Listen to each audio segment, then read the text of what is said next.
Good morning, guys.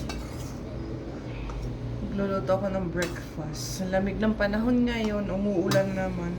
Nag-aambon-ambon. Ayan.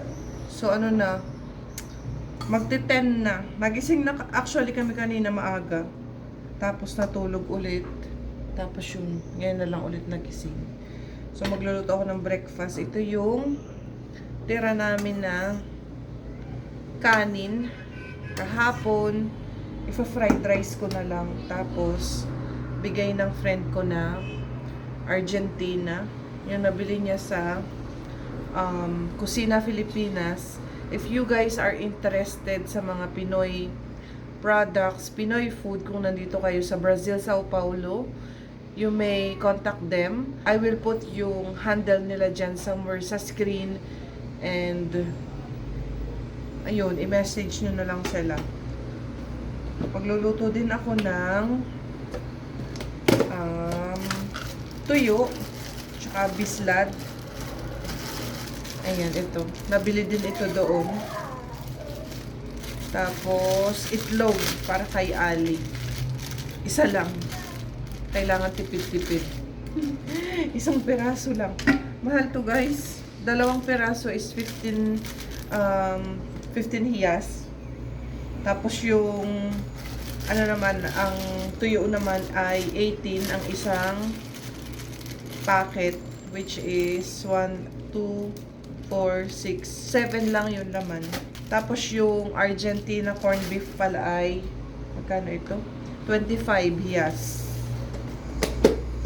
So, tipid-tipid ang pagluluto kasi ginto ang presyo dito.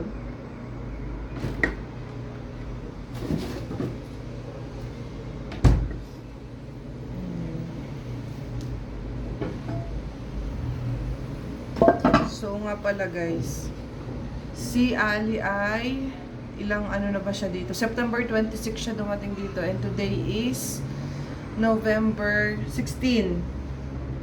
So 1.5 months na? Oo. Ang pasukan dito, wait lang. Meron ako ditong mantika. Pero pwede ko pa siyang i-reuse. Sayang naman. Sasalain ko lang. So, ang pasukan dito, guys, ay January ba or February? February ata. Ayan. And balak naming i-enroll na si Ali next year. Ito nga February na dadating. So, kung ako kasi ang tatanungin, parang ayoko pa siyang i-enroll. Sabi ko sa asawa ko, mag-intay kami ng one year pa para maka-adjust si Ali dito. At kahit pa paano, siguro matututo na siya ng Portuguese noon after 1 year, di ba? Kasi ayoko siyang ipasok sa school kasi sa government namin siya papapasukin kasi nga libre ba. Wala pa naman kaming pampaaral sa private dito sa Brazil kasi medyo mahal dito ba ang paaral kapag sa private. Meron namang school na parang onti lang yung bayad, pero marami din dito kasi yung government and based on sa mga kakilala ko na yung mga anak nila isa government pumapasok, okay din naman. And dito, guys, ang school ay merong pakain sa mga bata, ganyan. Maganda rin ang government dito. Ang ayaw ko lang is, sabi nga sa mga sabi-sabi ng kakilala ko, is yung mga bata daw dito is, ang karamihan is bully. So, kapag nakikita daw nila na yung isang bata ay hindi marunong mag-Portuguese, tapos iba yung salita, kagaya nga ng English, ganyan, parang binubuli nila, parang out of place ba. So, meron dito kaming kapitbahay na Syrian, yung anak niya is 5 years old and pinapasok niya. So, ang kwento niya sa amin is 1 week daw na halos araw-araw nga daw is umiiyak yung anak niya kasi nga nabubuli sa school. Marami kaming sampay-sampay guys dito. Maganda dito sa bago namin nalipatan kasi medyo anong tawag doon? Medyo malaki na yung space namin dito. Hindi kagaya doon sa dati. So alisin ko lang itong unti. Basa-basa pa kasi pagluluto ako. And yan, natanggal na yung aking sampayan. And maganda kasi bukas na bukas naman yung bintana. So hindi naman mangangamoy yung aking damit. Magluluto muna at gutom na. So yun nga yung balak namin kay Ali. Papapasukin namin siya this February. So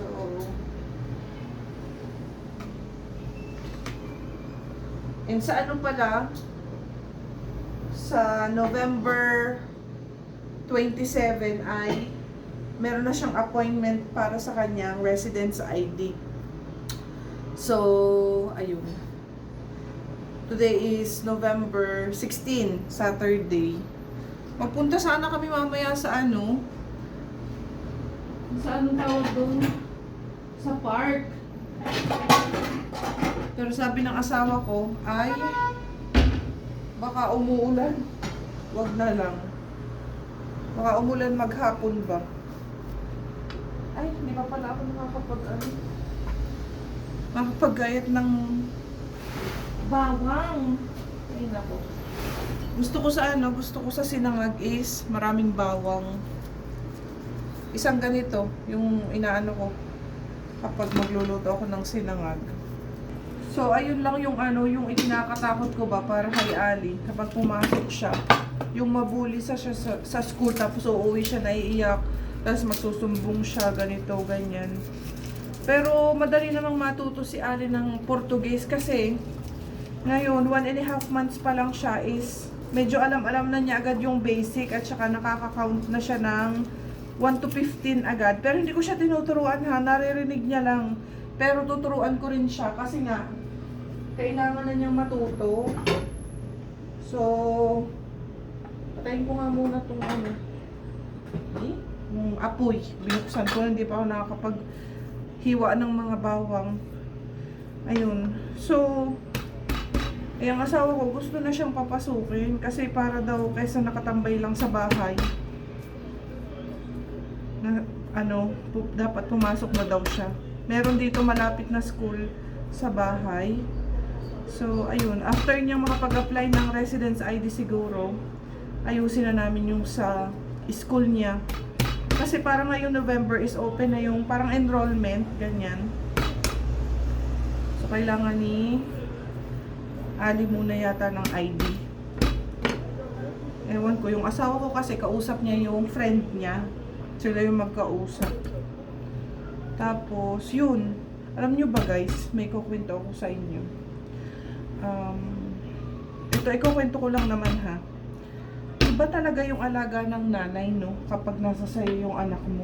Kasi di ba naiwan ko nga si Alice sa Egypt ng 1.5 year. Pero dati naman, yung unang asawa pa rin yung nag-aalaga kay Ali nung nandun kami sa Qatar.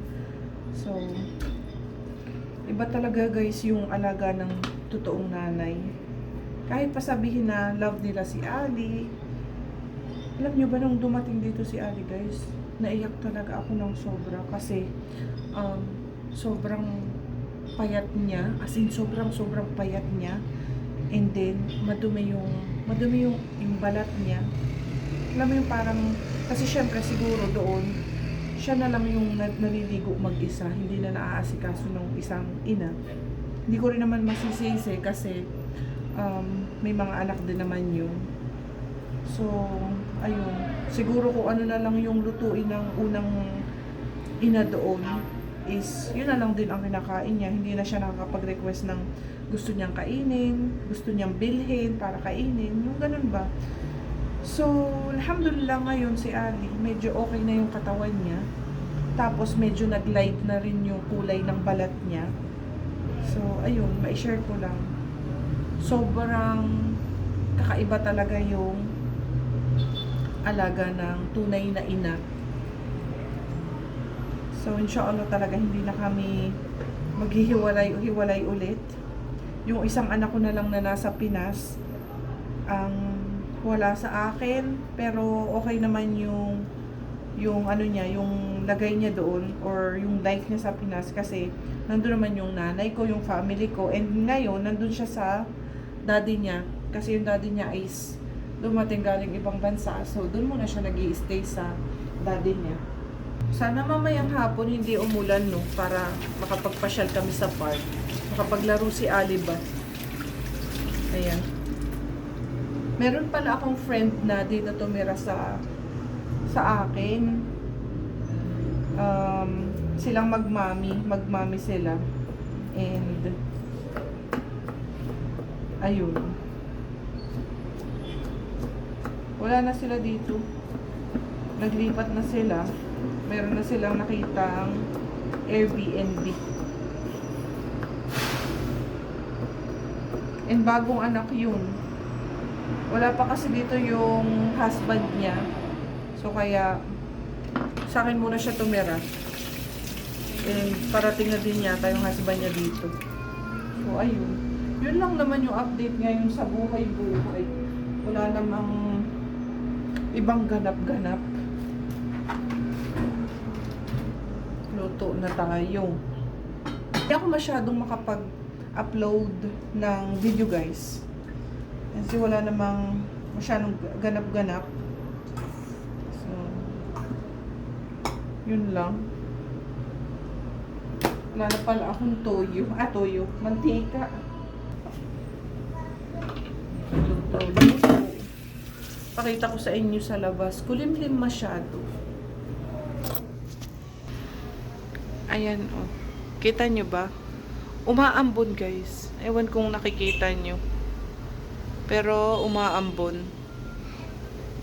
Ayan. Nagluluto na ako. Ito, ang dami kong kanin. Natira kahapon.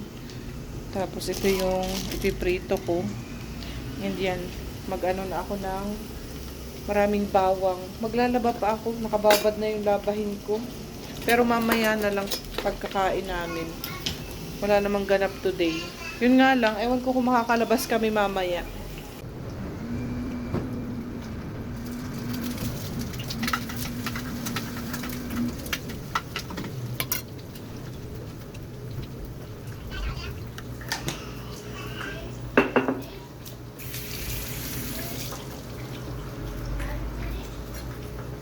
No, not yet. Tapos na daw ako magluto, gutom na si Ali.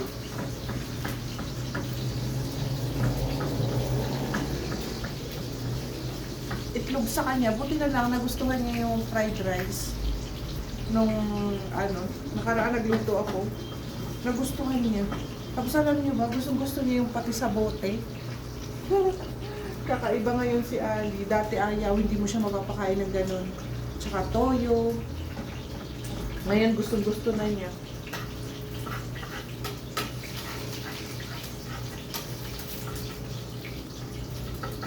Bango ng ang bango ng bawang. Ngayon, araw ng ngayon, ng palengke ba? Pero, hindi naman ako pupunta kasi meron pa kaming mga ulam dito at saka prutas. Meron pang prutas. So,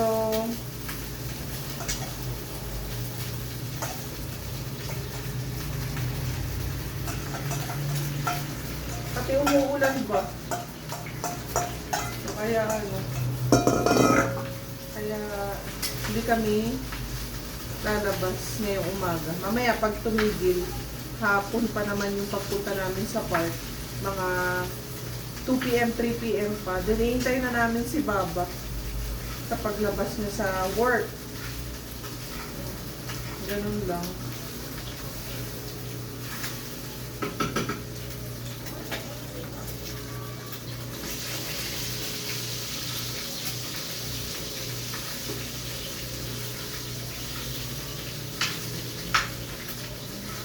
Gusto ko itong sinangag. Yung kanin dito, yung guys, yung ang brand ay Camille ba yun? Camille. Siya, pag nakinabukasan yung kanin, matigas na. So, kaya ang ginagawa ko, kahit sa rice cooker siya iluto, ang ginagawa ko, pina-fried rice ko na lang. Kaya, pag may natira kaming kanin or bahaw, ang tawag sa amin sa Batangas, bahaw, ipa-fried rice ko na lang siya.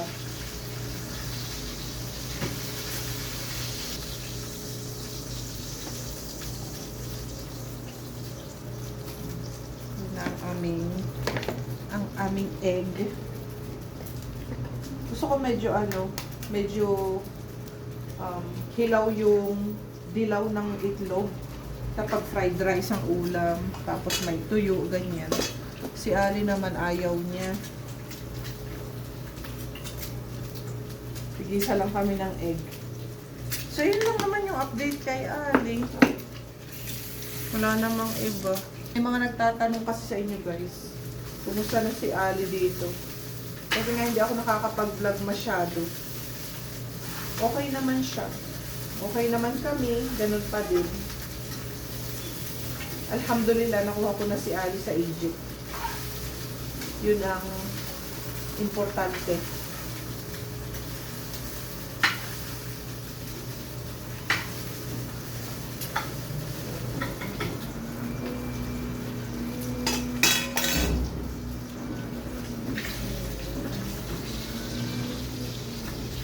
Marami pa actually akong gustong ikwento sa inyo. Kaya lang, ayoko namang parang siraan sa inyo yung first ina ni Ali doon or yung first wife na kasama ko kasi syempre pasasalamat na din kahit papaano na inalagaan niya yung anak ko doon ng 1.5 year ulit.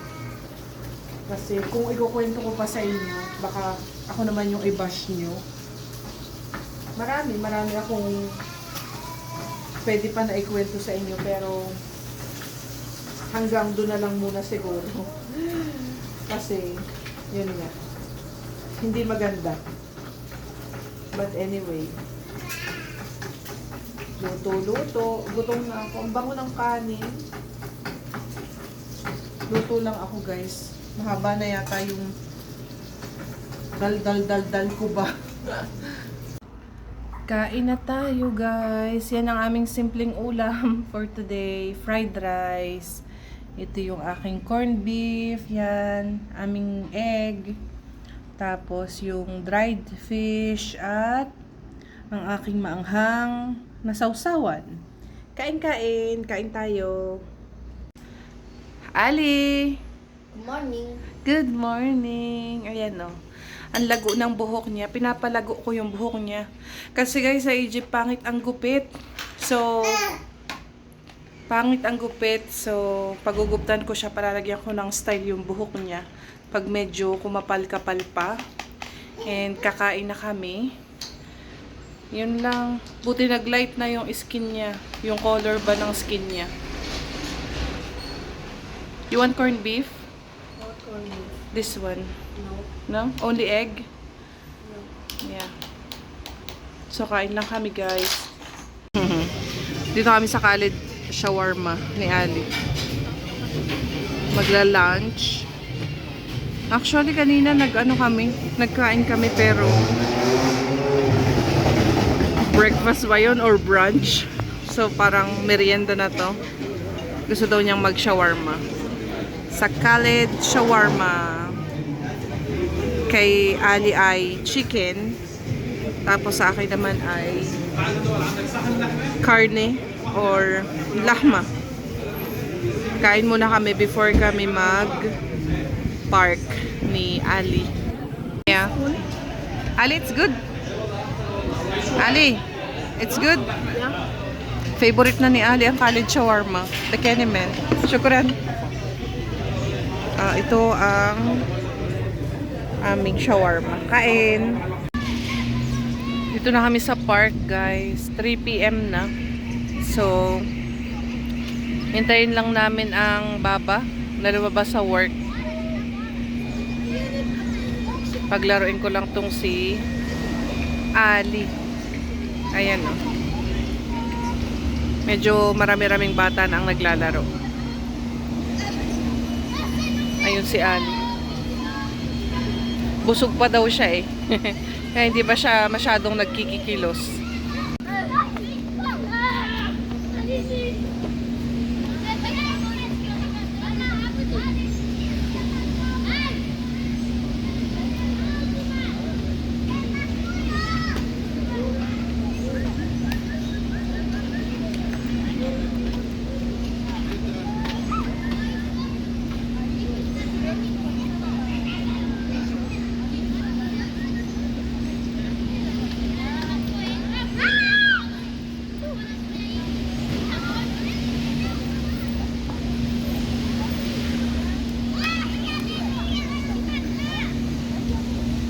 May batang lumapit kanina sa akin, nagbebenta ng Mentos, Torial.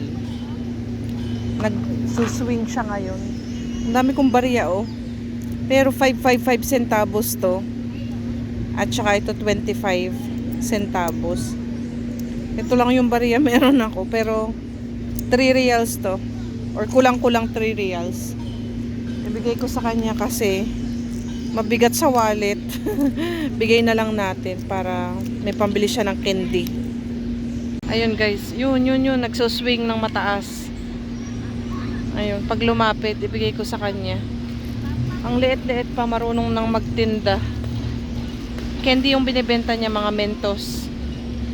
Ayan. Ang hirap kumita ng pera. Hirap ng buhay. O, diba? Ilang taon pa lang siguro to, mga 5 or 6 years old. Ando na si Ali, oh. May mga kalaro na. Nagpo-football sila. Ayan.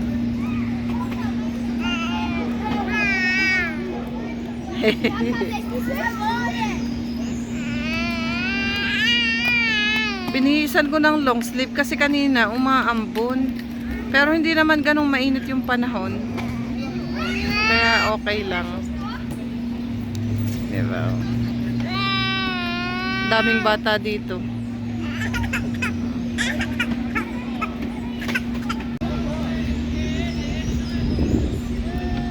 Madami ng bata. Hapon na kasi, pero merong pang araw. Si Ali.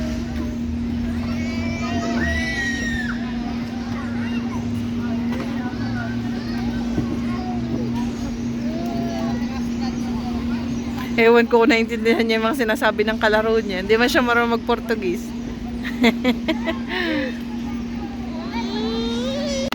Tired. Tired. Oh. Tired na, Ali?